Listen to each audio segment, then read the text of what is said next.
Hai sahabat Asyik Film, gimana kabar kalian hari ini? Semoga hari-harinya selalu menyenangkan ya. Oke, agar itu tetap enjoy, tentunya jangan lupa bersyukur dan tetap full senyum di sepanjang hari. Oke, pada episode kali ini Mimin akan ngebahas sebuah film seru yang berjudul Moonlight Mystique yang dirilis tahun 2025. Daripada penasaran ya adalah bagaimana kisah keseruan dan endingnya. Untuk itu tak usah berlama-lama, langsung saja siapin kopi udunnya dan sama-sama 1, 2, 3 semongko.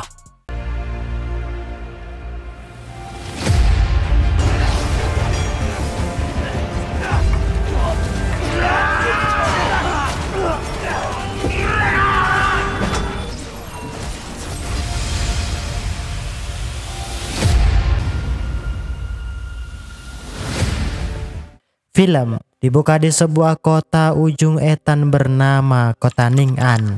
Terlihat kedua putri pemimpin kota sedang dikejar sosok kabut hitam. Tak lain, ia merupakan siluman serigala hitam penyerap sukma. Dalam kondisi terdesak melihat adiknya pingsan, di sana Baesuo menghadap ke langit, memohon pertolongan pada sang dewa. Baesuo yang awalnya menganggap bahwa dewa tidaklah ada, di sana ia terkejut di saat melihat rembulan berubah menjadi ungu yang diiringi kemunculan sosok yang belum dikenal.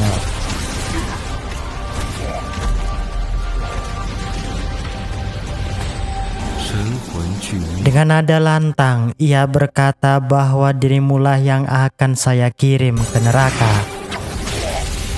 Menganggap bahwa sosok tersebut ialah dewa penolong, Baesuo meminta padanya agar bersedia menolong adiknya. Awalnya ia tak memiliki niatan untuk menolong klan manusia, sebab ia menilai manusia hanyalah makhluk lemah yang kebanyakan sambat apalagi tak punya uang. Namun karena ketulusan serta sebuah janji yang diucapkan, akhirnya ia menolong dan menyadarkan Aci sang adik.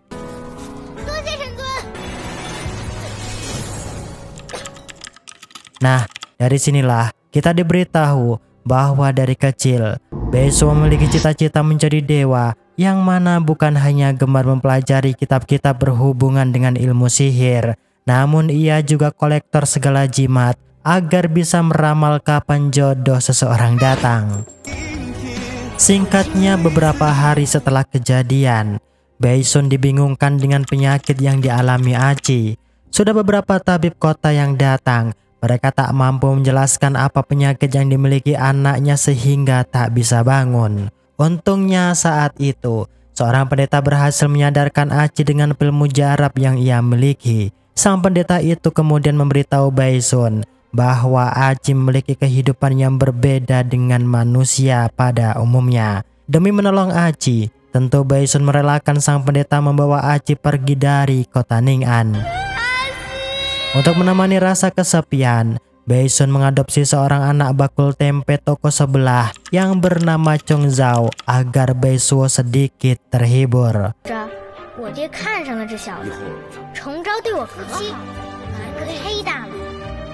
Hingga tak terasa, 20 tahun kemudian, terlihat keluarga Baesuo tetap sederhana dan romantis. Ketenangan dan kenyamanan tersebut juga dirasakan para penduduk yang terbebas dari pajak negara 12%. Di kota Ning'an inilah juga terdapat organisasi ilmu putih penjaga keseimbangan yang memiliki tugas menjaga manusia dari ancaman siluman. Mereka ialah Sekte Lanling atau dikenal dengan Sekte Xian. Sesepuh yang sekaligus tetua sekte sengaja mengumpulkan semua muridnya untuk memberitahu bahwa ia merasakan sinyal siluman kuat di kota Ning'an. Hal itu tentu berkaitan dengan hilangnya batu giok biru milik Dewi Bintang dan Bulan yang berumur 40.000 tahun. Meski batu giok tersebut tak aktif mengeluarkan kekuatan dahsyat, sang tetua mewanti-wanti dengan menduga bahwa misi siluman datang ke klan manusia untuk kembali mengaktifkannya. Baesuo yang dianggap gagal berlatih kultivasi apapun, dengan petunjuk senior asal Krilsun, Malam harinya, ia datang di Balai Buji dengan tujuan bertemu dengan seorang dewa yang diceritakan oleh Nyonya Chu sebelumnya. Nah, disinilah kedatangan Baisuo dianggap mengacaukan hiburan para warga yang sedang asik melihat lekukan goyang jaipong. Sampai sini, tentu Baisuo merasa ditipu Nyonya Chu, sebab keberadaan seorang dewa tidak sama seperti buku yang ia baca. Karena penasaran dan sudah terlanjur basah, Baisuo mengatakan keinginannya di hadapan pengawal Changshan jika ia tertarik bertemu dengan pemimpin balai. Melihat kedatangan Fan Yue, terlihat bukan hanya penduduk, Baisuo juga terkesima dengan aura karismatiknya. Nah, dari sinilah kita diberitahu bahwa Fan Yue merupakan raja siluman wilayah ekstrim istana Hao Yue. Niat kedatangannya di klan manusia beberapa bulan ini tak lain untuk menemukan dan mengumpulkan energi demi bisa mengaktifkan batu giok biru. Awalnya Fan Yue mengira bahwa Baisuo ialah orang hebat ahli kungfu maupun spiritual. Setelah diendus-endus, ternyata ia hanyalah manusia biasa yang tak ada spesialnya. Menganggap diperlakukan tak sopan. Untungnya amarah Fan Yue dapat dikendalikan Changshan dengan berkata, wanita ini berbodi mulus bro. Di waktu yang hampir bersamaan, Baisuo dikejutkan kedatangan ayahnya yang sedang berpatroli, sebab akhir-akhir ini warganya banyak hilang yang diduga diculik oleh siluman. Mengira bahwa anaknya bersenang-senang di balai hiburan, tentu Bayu sangat marah padanya. Yang bahkan ia juga mengancam Fan Yue agar tak mengganggu anaknya lagi di kemudian hari. Akibat salah paham inilah, tentu Baisuo berusaha menjelaskan pada sang ayah. Nah, secara tak sengaja, Baisuo memegang batu mustika giok biru. Tentu Tianhua dan Changshan terkejut melihat kemampuan Baisuo yang bisa merespon mustika giok biru. Karena tak mau memperkeruh suasana, Baisuo berkata akan menemui Fan Yue kembali di lain hari. Setelah Baisuo pergi, di sana mereka penasaran dengan jati diri Baisuo, sebab dengan metode dan ribuan cara yang sudah mereka coba, sama sekali tak berhasil merespon apalagi mengaktifkan mustika batu giok biru. Karena tergiur dengan kehebatan mustika tersebut, terlihat pasukan siluman dari istana Leng Kun di bawah pimpinan Zhen Yu mulai menjarah murid sekte Xian demi mencari tahu keberadaan mustika. Zhen Yu dan sekte Xian tentu belum mengetahui bahwa mustika batu giok biru berada di tangan Fan Yue. Disinilah Zhen Yu mengutus Fu Ling masuk ke kota Ning'an untuk mencari tahu keberadaan mustika di klan manusia.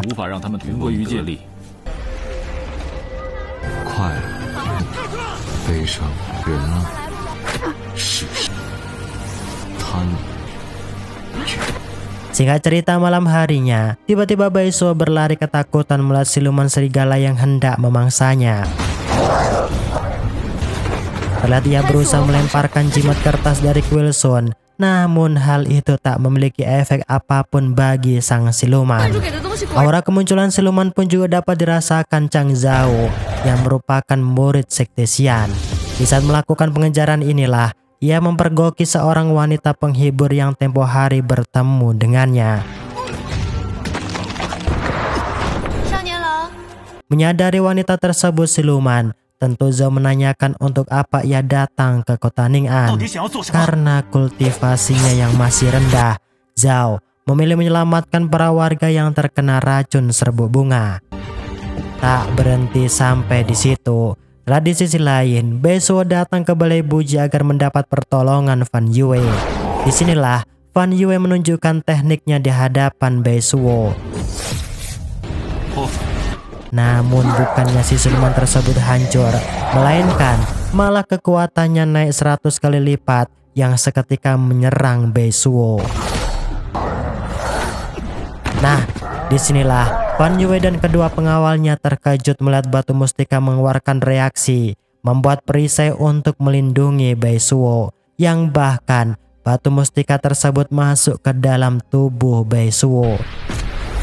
Karena efek kekuatan spiritual, terlihat Bae-suo dan Fan Yue dibawa di sebuah tempat yang merupakan laut dewa.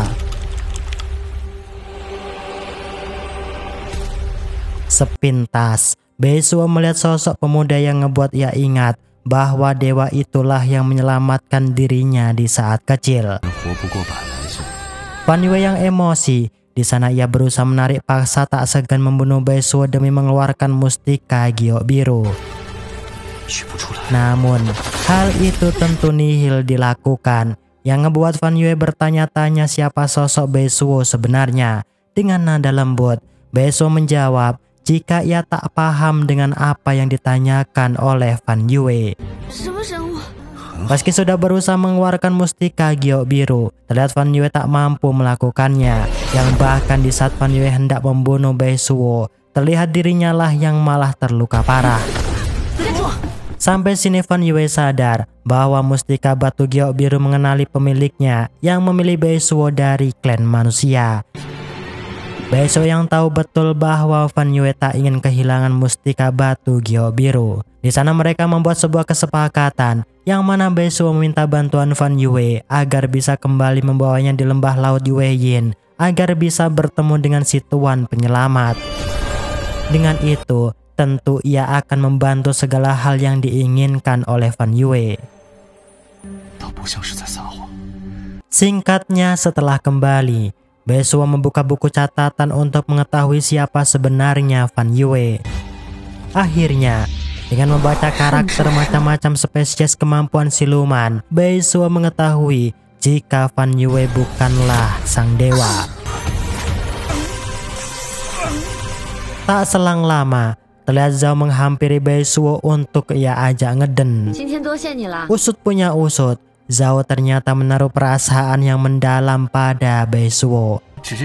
Nah, disinilah dengan ilmu penerawangan, Zhao mengetahui jika ada sesuatu di dalam tubuh Bae-suo. Karena Sekte Xian juga mencari mustika giok biru, di pertengahan malam, terlihat Zhao berusaha menarik paksa mengeluarkan mustika tersebut. Namun hal itu nihil ia lakukan. Karena tak ingin gegabah, Zhao memilih untuk tak melapor terkait hal itu pada sesepuh sekte. Namun secara tak sadar, mata-mata siluman istana Leng Kun mengetahui hal tersebut. Di sinilah ia melapor di hadapan Zhen Yu bahwa mustika giok biru berada di dalam tubuh wanita cantik asal klan manusia. Karena tak ingin Fan Yue berhasil, Zhen Yu memerintahkan Fu Ling untuk segera membawa wanita tersebut, yang bahkan Fu Ling juga mengungkapkan jika dirinya usah menyebarkan racun mematikan di kota Ning'an. Dan benar saja, esok harinya terlihat para warga mulai terjangkit penyakit gila. Tentu penyakit tersebut dapat menular dengan cepat jika seseorang terkena gigitannya. Dalam kondisi yang sudah mulai kacau, terlihat Fu Ling berhasil menemukan Bae-suo. Tentu dengan paksa, Fu Ling mengajak Bae-suo untuk ikut dengannya. Dalam kondisi terdesak, untungnya Fan Yue datang menyelamatkan Bae-suo.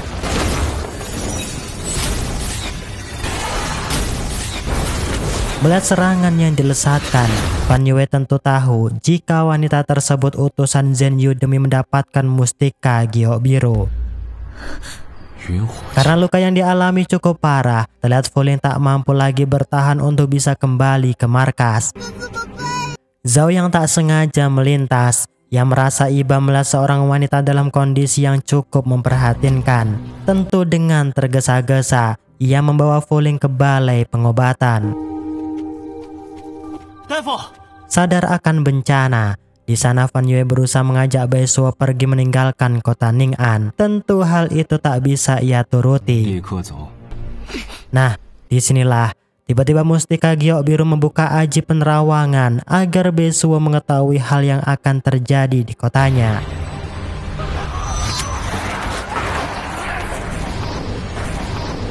Dan benar saja, esok paginya telah semua warga kota menjadi zombie yang mengerikan. Di sana Tianhua melapor di hadapan Fan Yue jika saat ini para warga kota terkena racun zombie neraka. Paham dengan tindakan tersebut, Fan Yue mengatakan bahwa itu semua ialah tindakan Zhen Yu dan anak buahnya. Fan Yue yang tak mau terburu-buru. Dirinya akan menunggu kemunculan level pembangkitan pertama Mustika Giok Biru yang tak akan lama lagi muncul di kota Ning'an. Fu Ling yang sudah sadar, terlihat ia kembali menyebarkan intisari racun zombie demi misinya berjalan lancar.